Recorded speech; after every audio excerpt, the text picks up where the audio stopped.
هر زمان که تنگ می شود دلم، یاد خاطرات دور می کنم. خاطرات سالهای پیش را باز در دلم مرور می کنم. می روم به سرزمین کودکی، سرزمین شور و شوق آرزو.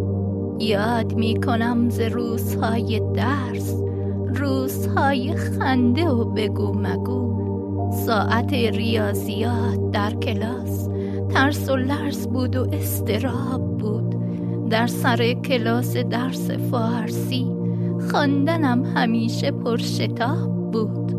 یادت حیات با صفا بخیر، یادت ای کلاس آشنا بخیر، یادت ای همیشه خوب و مهربان، ای معلم عزیز ما بخیر. بعد از آن خانه بود و مهر بود و مادرم، خانه بود و مشک‌های بی امان، مشک بود و برگ‌های دفترم. رفته اند روزهای کودکی، رفته اند و مانده خاطراتشان.